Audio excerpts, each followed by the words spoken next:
12 जून 2025 का दिन था। दोपहर के लगभग 1:38 पर एयर इंडिया के एक इंटरनेशनल फ़्लाइट AI-171 अहमदाबाद से लंदन गेटविक के लिए टेक ऑफ करती है।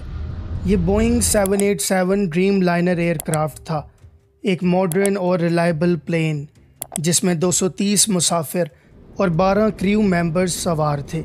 हर चीज़ रूटीन जैसी थी, न कोई वेदर इशू न टेक्निकल डिले। लेकिन इस फ्लाइट ने आसमान में सिर्फ 30 सेकंड्स गुजारे और फिर सब कुछ तबाह हो गया।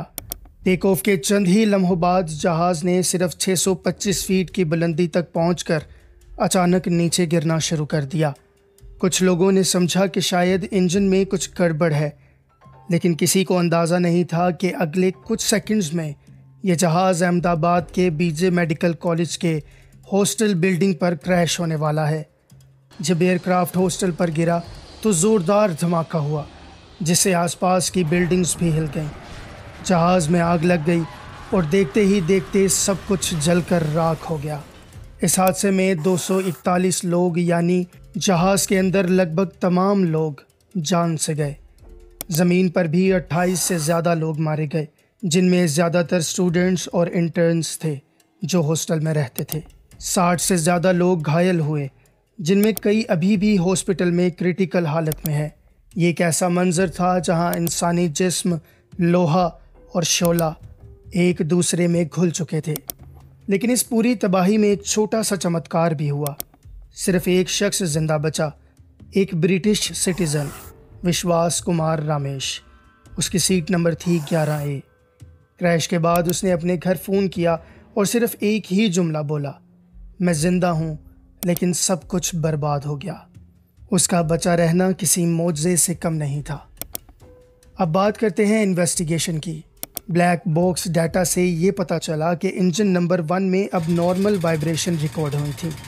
इस वाइब्रेशन के बाद ऑटो थ्रोटल सिस्टम ने थ्रोटल को कट कर दिया, लेकिन पायलट्स ने तुरंत मैनुअल कंट्रोल्स नहीं लिए।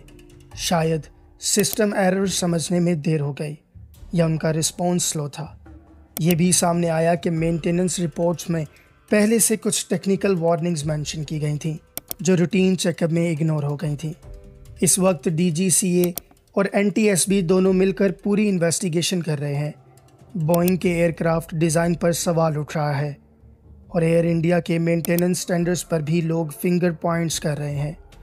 सेफ्टी प्रोटोकॉल्स, ट्रेनिंग प्रोसीजर्स सब दोबारा देखा जा रहा है। AI-171 का ये क्रैश सिर्फ एक एक्सीडेंट नहीं था, ये एक यादगार सबक था। यह दिखाता है कि टेक्नोलॉजी जितनी भी एडवांस हो जाए, एक छोटी सी गलती, एक टाइमिंग इशू, एक इग्नोर की गई वार्निंग सब कुछ तबाह कर सकती है। उन सब लोगों के लिए दुआ करें जो इस हादसे में हमारे दरमियान नहीं रहे, और उम्मीद करें कि एविएशन इंडस्ट्री इससे कुछ सीखे ताकि अगले AI-171 एक्सीडेंट कभी ना हो।